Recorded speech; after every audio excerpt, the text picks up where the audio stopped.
2022 was bad. We had all sorts. A war, ongoing COVID stuff, Twitter somehow becoming even more shit, the UK getting a new Prime Minister.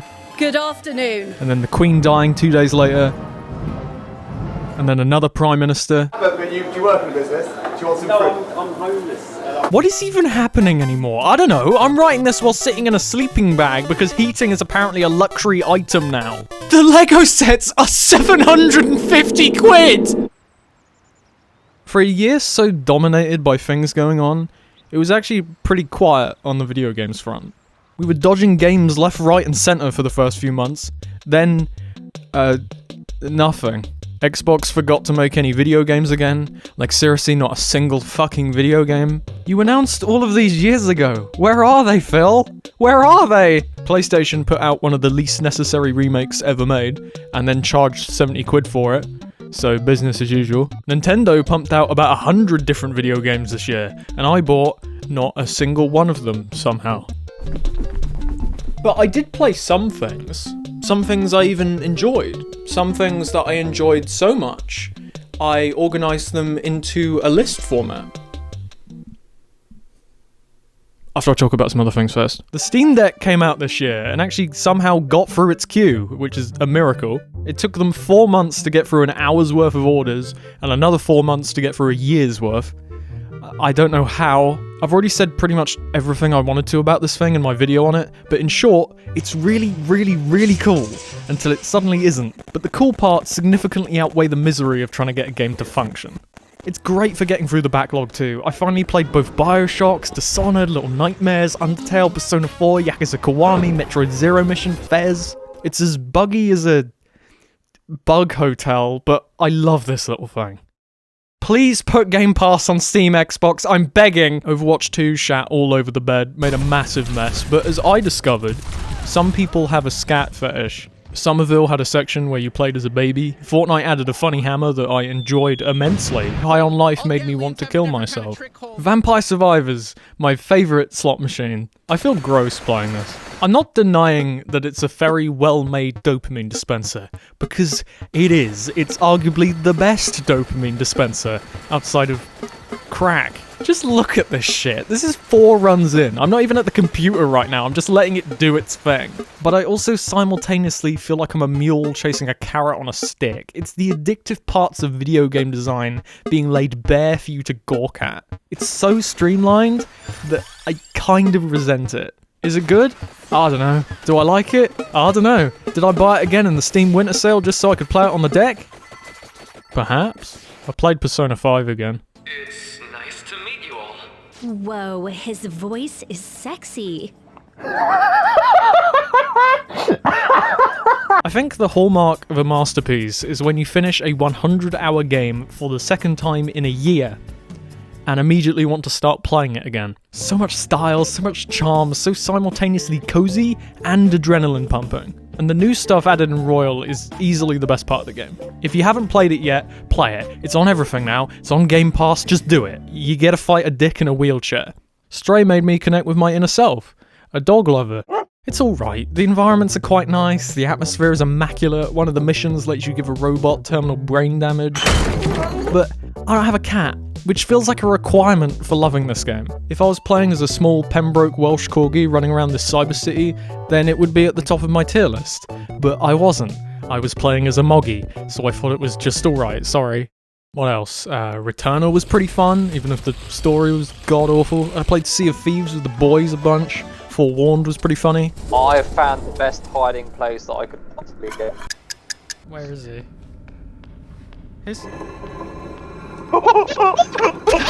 The Stanley Parable Ultra Deluxe was absolutely brilliant. So brilliant that I made an entire 12-minute video complaining about how it was so good they should have just made something else instead. So, I'm a twat. Movies! And TV shows. Right, there's the tier list. The Batman! Dun, dun, dun, dun. So fucking cool. Such an interesting interpretation of the character. Detective Batman, who doesn't leave the house, is socially awkward, played by the guy from Twilight and has Gollum as a servant. Hell yeah. That Batmobile chase, this is where I ascended. The sound design, oh, the music,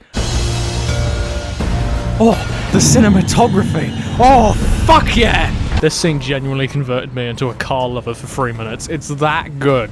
Nope! You know a movie is good when it manages to make my 5-year-old 24-inch 1080p monitor feel like a 50-foot tall IMAX screen. This thing just blew me away. I think Get Out is brilliant, but holy shit, Nope is something else. It felt like a kind of film we don't get anymore. A Jaws or a Jurassic Park. A big, weird spectacle of a movie that you can't look away from. Special shout-outs to Men, For Love and Thunder, and the Disney Pinocchio remake for being complete shite. Special shout-outs to the other Pinocchio for being very cool. Both The Rehearsal and Severance had final episodes so perfect, I don't even want to talk about them, just watch them already. Smiling Friends was such a breath of fresh air. Every single episode made me grin like a garden gnome. In a world where Big Mouth is on its 6th season, what the fuck? It's nice to have an adult animated comedy that is actually visually creative and unique and hilarious and made by people that care. Everything Everywhere All at Once was so unbelievably good, and if you haven't seen it yet, fuck you. So endlessly creative with not just concept, but execution with this manic energy that hops from one insane oddball idea to another. It's a martial arts action movie set in a tax office, which is already brilliant, but then branches off in hundreds of different unexpected directions and never stops. There's a point, right around the rock scene, which is a straight 2 minutes of two rocks talking to one another, where I went, okay, this has gone off the deep end. There is no way to get to a satisfying conclusion out of this.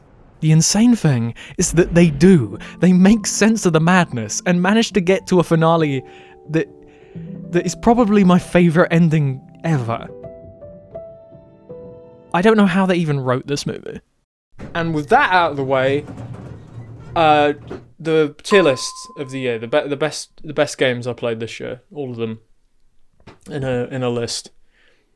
Let's do that now. Wait, stop the presses! Last minute edition! I technically watched this in 2023, but it came out in 2022. I'm never gonna have a chance to talk about it otherwise, and I need to.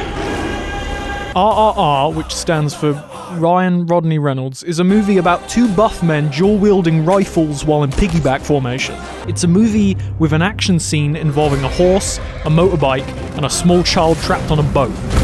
It's a movie with genuinely moving emotional moments, sandwiched between a scene of a guy punching a tiger and a 5-minute-long musical dance number. It is the most movies have ever been. It is masterful. It is insane. It's like a 3-hour-long Yakuza movie, and I am fucking here for it. If you want to watch it, and I highly recommend, it should be on Netflix. Give it a look.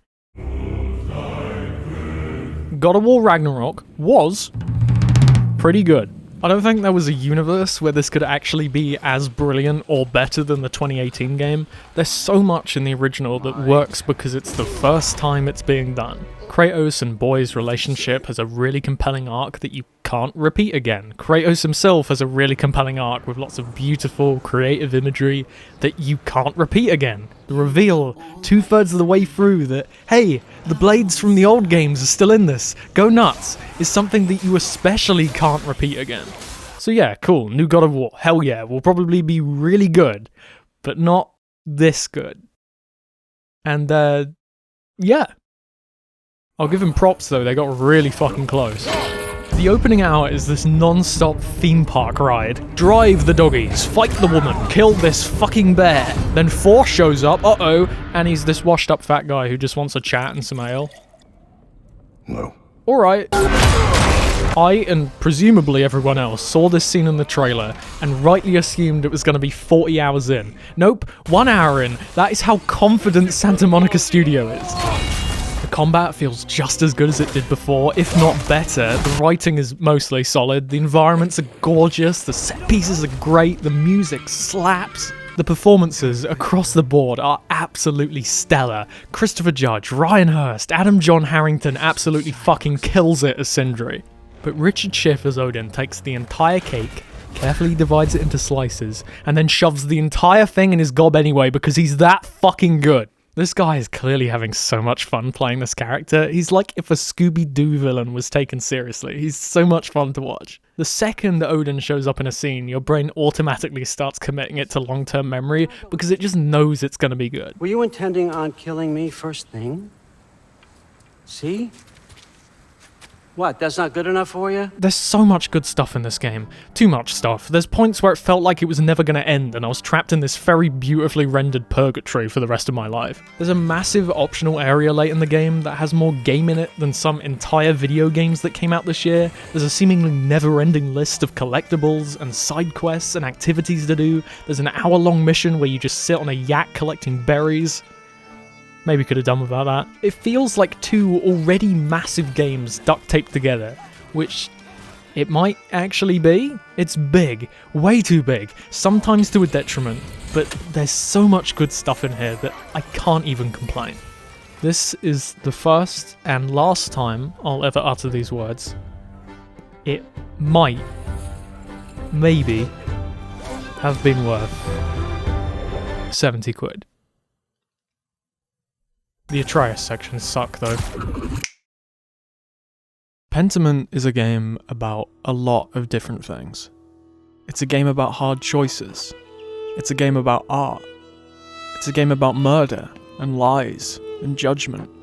It's a game about history and the legacy we leave behind. But fundamentally, it's a game about eating all of this fucking food! Pentiment isn't exactly the most approachable thing on this list. It's 20 hours of walking around, talking to people, and reading. Lots of reading. Endless amounts of reading. If you can't read, I'm really sorry, I don't think this is the one for you. There's no combat or puzzles per se, or much beyond walking, talking, and reading. So in trying to describe why this thing is so good, I hit a bit of a roadblock. Because how in the world do I convince anyone that the medieval role-playing game where you do nothing but read and make choices for 20 hours is better than God of War? Well, it looks really cool for one, no offense to the hundreds of people who spent years of their lives sculpting Kratos' abs, but no other video game looks like Pentiment.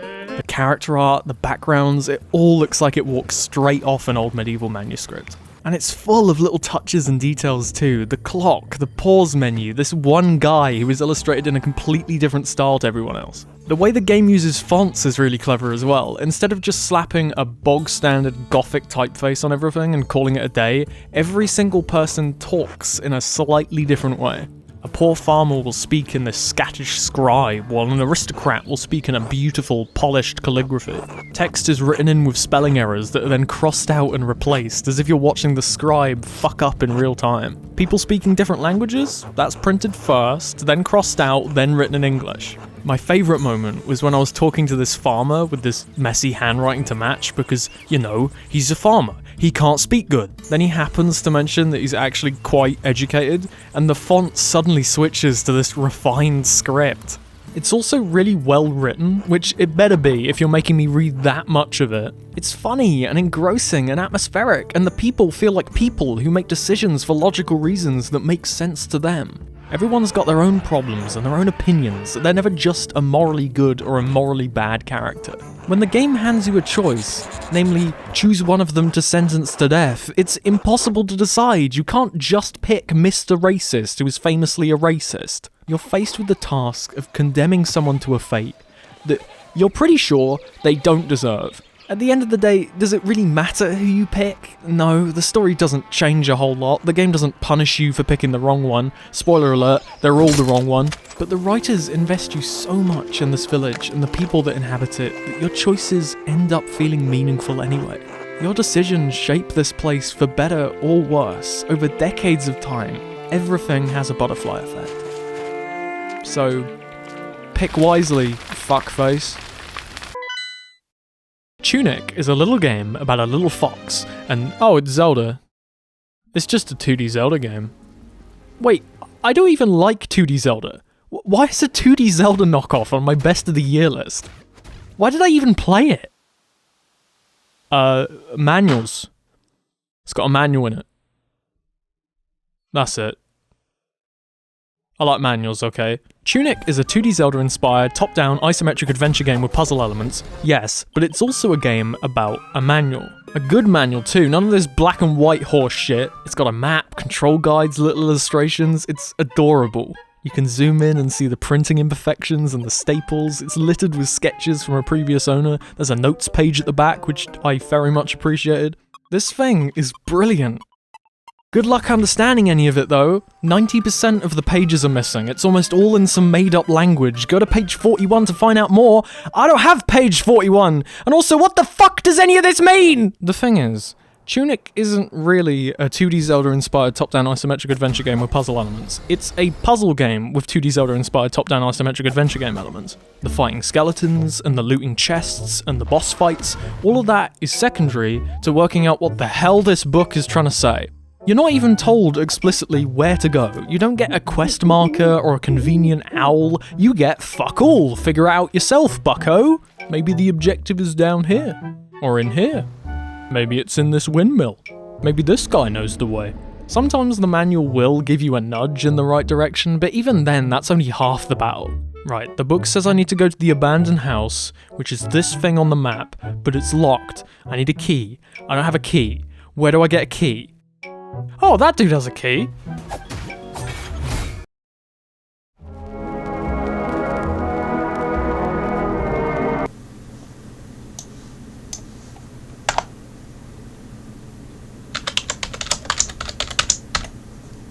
Progressing further in the game means finding more pages of the manual, and slowly more of the game starts to reveal itself. Maybe you'll get a new map, a big hint as to what to do next, a big beautiful full-page illustration. Or some cryptic bullshit. Sometimes you'll stumble across a page that reveals a hidden mechanic you didn't even know was in the game, that makes you go, oh shit, followed by, I am a buffoon, how did I not work that out? It's a game that constantly surprises you with new discoveries and secrets, tucked away in every corner of its massive world.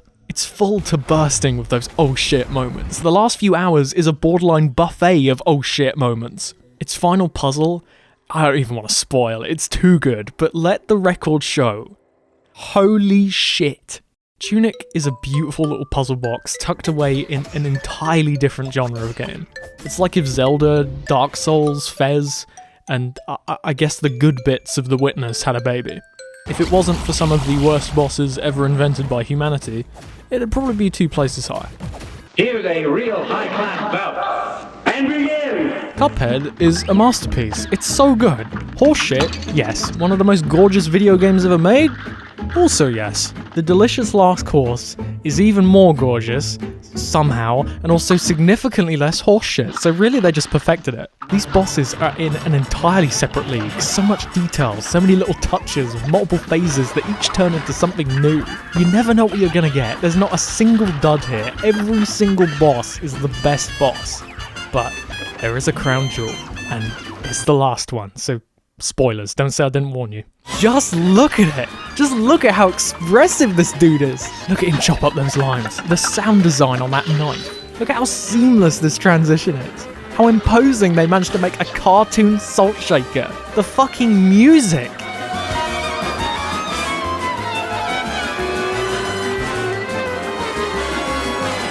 Compared to everything else on this list, Cuphead's DLC is the hardest thing to talk about, because what is actually left to say? It speaks for itself.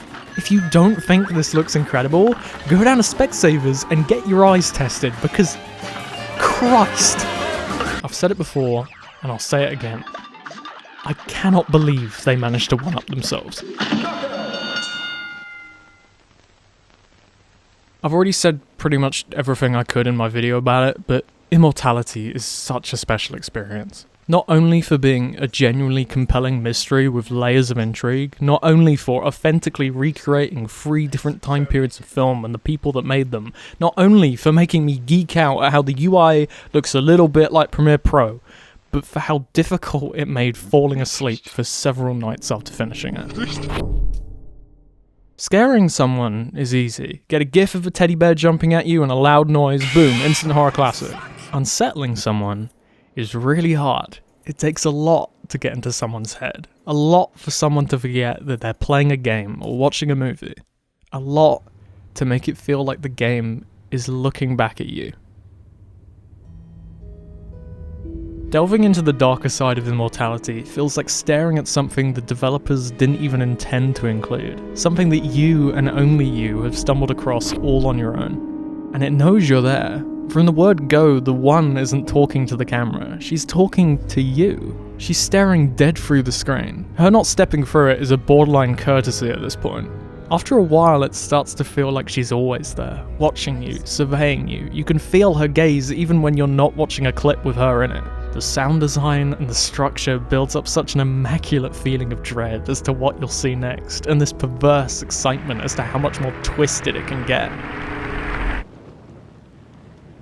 Fairy! The back-to-back gut punch of Marissa Marcel burning to a crisp, followed by the One slowly edging her way towards the camera, and the line, the fucking line. But then when you go to back out to try and escape the nightmare and rationalize it within the context of the game you're playing, turns out you can't escape. The escape key literally doesn't work anymore. You are at the mercy of this interstellar being who just disintegrated the game you were playing.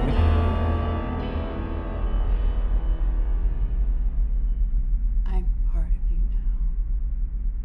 Fuck. And then the game froze, which was not intentional, but that did not help my sleep schedule, I'll tell you that. And now, for the grand unveiling of my game of the year, it's Elden Ring. It's Elden Ring. Number 1 is Elden Ring. Do I even need to explain why? I think it's kind of a given at this point. Everyone knows this game is incredible, everyone has already talked about it to death. What is left to say? It's good. Really, really, really good. A once-in-a-decade game that everyone collectively comes together to go, holy fucking shit. An achievement in open world design, an achievement in non-linear storytelling, an achievement in atmosphere and visual presentation. It's a 100-hour game that is so full of surprises and hidden details that you could probably keep playing it for another 200 and still not be done. It's a game with a boss fight in it where you fight a snake with a human face, like come on! It's so fucking good! The single best thing about Elden Ring is that it finally got me to finish a From Software game. I've dabbled with Sekiro and Bloodborne in the past and fallen in love with the world building and the level design, but I always reach that point, that sheer cliff difficulty wall that goes, nuh-uh, not getting past me. And then you go online for help and it's just a bunch of dudes going, get good? Like, awesome, you're good at video games, I'm sure your mother is very proud of you, but I would like a tip, please. And then I quit and never touched them again. Elden Ring isn't easier than those games. If anything, it's harder. What it is more flexible. It doesn't force you into encounters that make you wonder why you spent 50 quid just to be bullied. Lets you explore its beautiful map at your own pace. If you're the kind of guy who loves ramming your head against a boss for 5 hours, you can do that. If not, go away, find something else to do, and when you come back, it'll be a little easier. Holy shit, is that a giant hand? You've always got options in Elden Ring. Hundreds of options, a buffet of options, a practically infinite number of places to go and things to see. Just when you think you've reached the border of what it has to offer, it expands outwards, and again, and again, and again, and again. It's a game that will grind you up into sausage meat and serve you up on a platter. A miserable world that wants to kill you in 100 different horrifying ways at every turn. But in spite of that, it's a game I never wanted to stop playing. A game I never wanted to end. A game that overwhelms the senses in all the best ways, that never stops giving, where every corner turn could lead to some brand new grand revelation. More often than not does. It's a masterpiece. There's no other word to describe it.